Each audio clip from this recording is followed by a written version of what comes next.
बात करें तो देश में एक अलग सिनेरियो बना हुआ है। एक तरफ जय भीम के नारे लगते हैं तो दूसरी तरफ जय श्री राम के नारे लगते हैं। किस तरह से देखते हैं?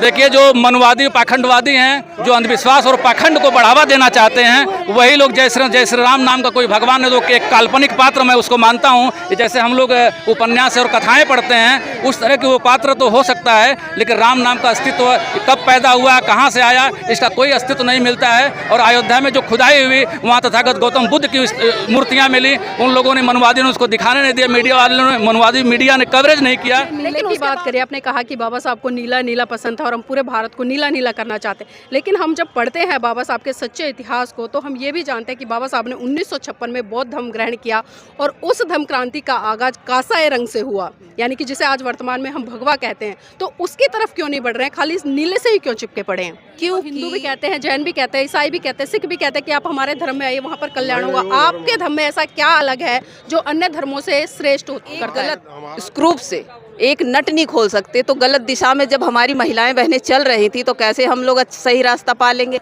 लेकिन अब हमें नट भी मिल गया है, स्क्रूप भी मिल गया है, तो अब देखिए ये लंबी कतारें महिलाओं की, तो जागरूकता जब आपने बात करी कि इस देश में 2 घंटियां बजती है, एक घंटी वो बजती है जो मंदिर में बजती है और दूसरी घंटी वो स्कूल की बजती है जहां पर बच्चा जाएगा तो शिक्षित होगा, मतलब एक वैज्ञानिक आधार पर तर्क वितर्क करेगा। लेकिन विडंबना है कि आज SC ST OBC कहीं ना कहीं पाखंडवाद और इसी घंटी में उलझा। नमस्कार, आप देख रहे हैं NB News 24/7 नीलम बौद्ध के साथ। साथियों, आज हूँ मैं उत्तर प्रदेश की धरती आजमगढ़ में। जी हाँ, आज यहाँ पर जिस तरह से जन सैलाब उमड़ा है वो अपने आप में देखने लायक है। अगर मैं बात कहूँ इस भीड़ को देखकर, इसको क्या नाम दूँ कुछ समझ में नहीं आ रहा है। इसको जन सैलाब कहूँ, जन समुंदर कहूँ, आखिर क्या कहूँ कुछ समझ नहीं आ रहा है। और लगातार नारे लग रहे हैं, भगवान की करना हो और बाबा साहब अमर रहे, अमर रहे। यहाँ पर तमाम उपासक उपासिकाएं आए हैं, इन्हीं से जानने का प्रयास करूँगी कि आखिर क्यों आए हैं, किस लिए आए हैं और यहाँ पर क्यों खड़े हैं। सर, नाम क्या है? मेरा नाम मुकेश कुमार है, मैं जिला कार्यकारिणी मेंबर हूँ। मुकेश जी, यहाँ पर आप लोग नारे लगा रहे हैं काफी देर से, काफी तादाद में लोग हैं, तो किस लिए खड़े हैं? इसलिए कि ये पूज्य भंते चंद्रमा थेरो जी का आगमन है, इसलिए हम लोग यहाँ पर खड़े हैं उनका स्वागत के लिए, उनके स्वागत के लिए खड़े हैं। तो क्या लगता है इस तरह के कार्यक्रमों से परिवर्तन हो पाएगा? निश्चित रूप से परिवर्तन होगा। ये बड़ा सम्मेलन है, ये पूरी दुनिया में इतिहास रचा जाएगा आजमगढ़ की धरती से। जी, आपका क्या कहना है सर? बिल्कुल सही कहा सर ने। और ये जो धम्म सम्मेलन है, ये भारत को बुद्ध में बनाने का एक क्रांतिकारी जो है आगाज़ है। और आने वाले समय में ये फिर से विश्व गुरु तथागत गौतम बुद्ध की वजह से, बाबा साहब की वजह से फिर से वो बनने वाला है। और इसके लिए हम पूज्य भंते जी को तो, तथागत बुद्ध को तो हम लोगों ने नहीं देखा दुनिया में, कैसे दुनिया में चल करके उन्होंने संदेश फैलाया, लेकिन जो धर्मचारिकाएँ पूज्य भंते चंद्रमा थेरो साहब ने जो श्रावस्ती तक और लुम्बिनी तक की बनारस से जो की है, पैदल चल के 400-450 किलोमीटर, उनको देख के लगा कि फिर जो बुद्ध देख करके हम लोग कल्पना की है कि जो बुद्ध ऐसे ही चलते रहे होंगे, जगह जगह चल करके उन्होंने अपना धम्म फैलाया होगा। और 2500 साल पहले का फिर से पुराना इतिहास हम लोगों को याद आ रहा है और हम फिर से इस देश को विश्व गुरु बनाने वाले हैं, बौद्धमय बनाने वाले हैं। सर, जानना चाहूँगी क्या बिना सांस्कृतिक परिवर्तन के हम भारत को बौद्ध राष्ट्र बना पाएंगे?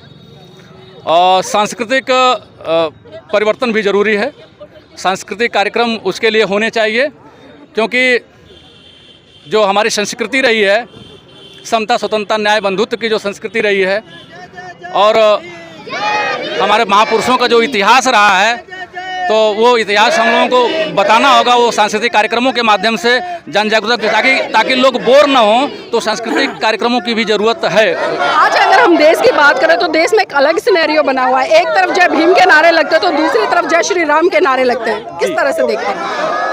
देखिए, जो मनवादी पाखंडवादी हैं, जो अंधविश्वास और पाखंड को बढ़ावा देना चाहते हैं, वही लोग जय श्री राम नाम का कोई भगवान है तो एक काल्पनिक पात्र मैं उसको मानता हूं। जैसे हम लोग उपन्यास और कथाएं पढ़ते हैं, उस तरह के वो पात्र तो हो सकता है, लेकिन राम नाम का अस्तित्व कब पैदा हुआ, कहाँ से आया, इसका कोई अस्तित्व नहीं मिलता है। और अयोध्या में जो खुदाई हुई, वहाँ तथागत गौतम बुद्ध की मूर्तियाँ मिली, उन लोगों ने, मनवादियों ने उसको दिखाने नहीं दिया, मीडिया वालों ने, मनवादी मीडिया ने कवरेज नहीं किया। लेकिन उसके बावजूद भी सर उन्होंने विशाल राम मंदिर बना दिया, वहाँ पर विशाल राम मंदिर बना दिया।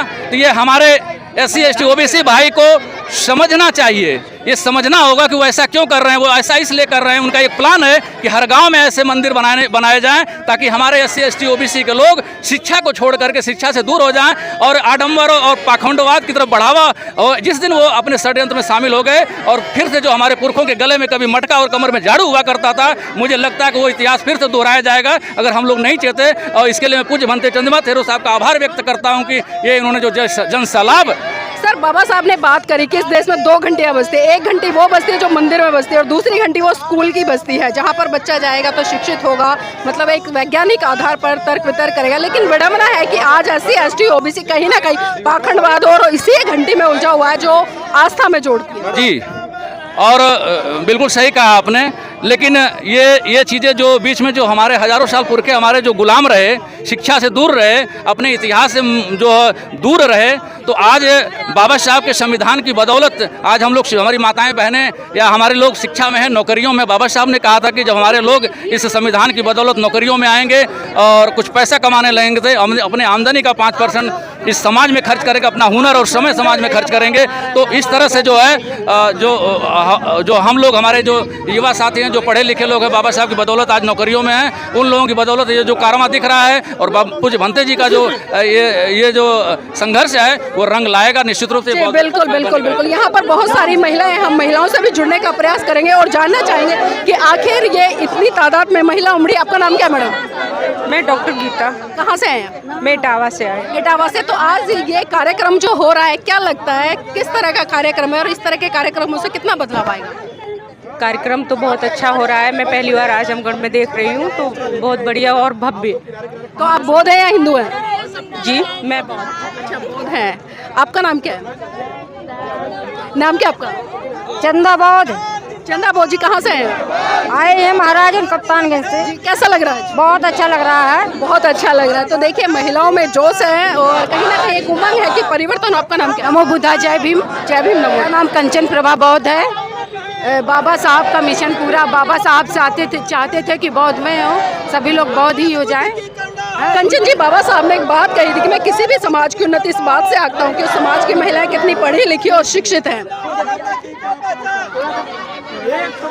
तो देखिए, यहाँ पर हमने तमाम उपासक उपासिकाओं से बात की है और एक चीज़ यहाँ पर बेसिक तौर पर निकल कर आई है कि इस तरह के कार्यक्रम है उनका आयोजन होना चाहिए, क्योंकि इस तरह के जब कार्यक्रम होंगे तो कहीं ना कहीं बहुत बड़े स्तर पर एक सांस्कृतिक परिवर्तन होगा। और जब भारत देश में सांस्कृतिक परिवर्तन होगा तो कहीं ना कहीं भारत अपनी विरासत, अपनी धरोहर और उस संस्कृति की तरफ लौटने का प्रयास करेगा जिस संस्कृति में हम देखते थे कि ले अंत मन दीप भव मूल मंत्र बने स्वयं के स्वामी, गूंज उठे हर बस्ती से बुद्धं शरणं गच्छामि। यहाँ पर कुछ लड़कियाँ हैं, उनसे भी जुड़ेंगे। बेटा, नाम क्या है? जाला। कहाँ से आए हैं? असम। किस लिए आए हैं?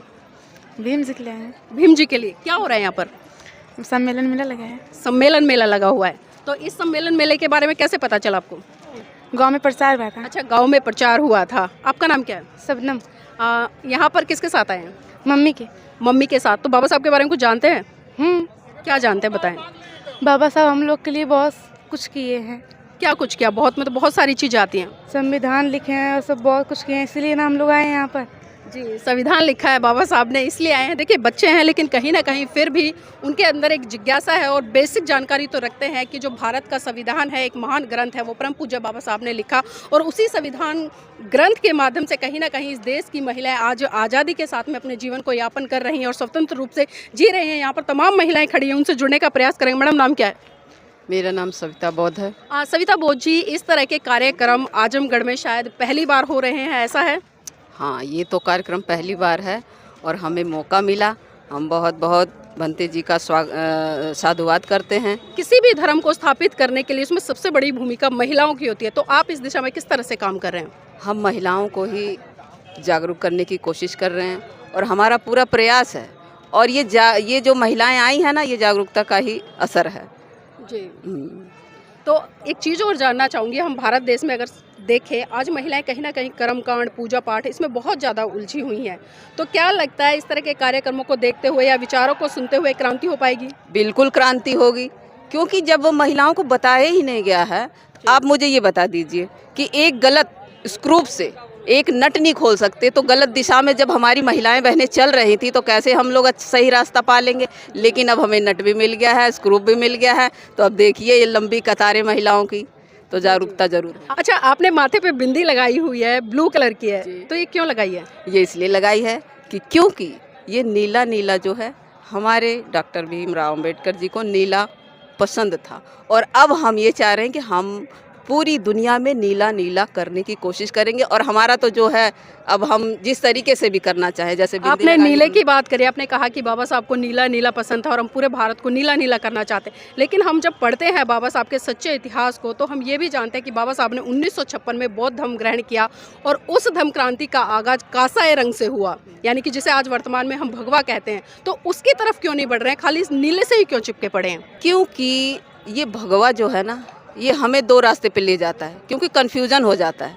लेकिन ये जो नीला है ना, इसकी कोई दो रास्ते नहीं है, ये सिर्फ नीला है। और लेकिन नीला तो आज बहुत सारे लोग चलते हैं, हम देखते हैं, चर्चाएं भी करते हैं। आज जिस तरह से बहुजन समाज के युवा या युवतियों की हम बात करें, वो जय भीम के नारे लगा लेते, पटका पहन लेते, मूंछों पे ताव लगा लेते, लेकिन जब धर्म की बात करते हैं, चर्चा करते हैं, तो उसमें वो शून्य नजर आते हैं।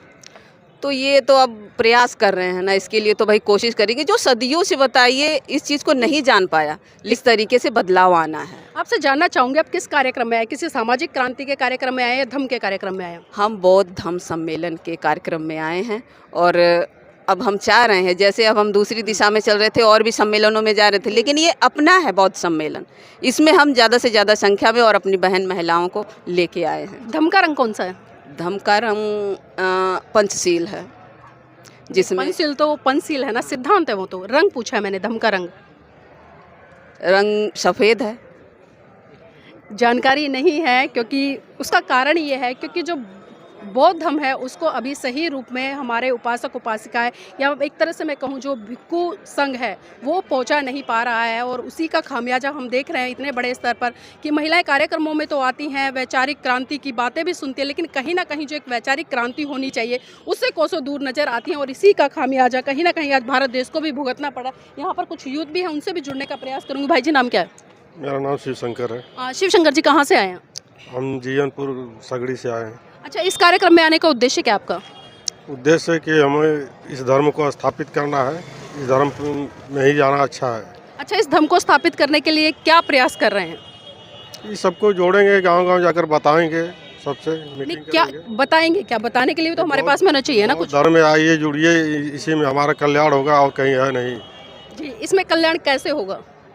क्यों नहीं कल्याण होगा? और हिंदू धर्म है वो बेकार, हम लोगों के लिए नहीं ठीक है वो। नहीं, ये तो हिंदू भी कहते हैं, जैन भी कहते हैं, ईसाई भी कहते हैं, सिख भी कहते हैं कि आप हमारे धर्म में आइए, वहाँ पर कल्याण नहीं, होगा। वो धर्म- आपके धर्म में ऐसा क्या अलग है जो अन्य धर्मों से श्रेष्ठ करता है? हमारा धर्म समता और समानता का है धर्म है, जी, और उनका धर्म बांटने वाला धर्म है। आप समानता की बात कर रहे हैं, लेकिन अब मैं देखती हूँ कि जो बौद्ध समाज की महिलाएं यहाँ पर खड़ी हैं, आप उनको देखिए, आज भी उन्होंने चूड़ियाँ पहनी हुई है, मंगलसूत्र पहने हुए, बिछुए पहने हुए हैं, मांग भरी हुई है। तो ये समानता कहाँ से है? धीरे धीरे इसका बदलाव आएगा। हाँ, अभी इतना बदलाव नहीं है, फिर बाबा साहब ने एक झटके में सब कुछ कर दिया, तो हम लोग ये क्यों कह देते हैं कि धीरे धीरे आएगा?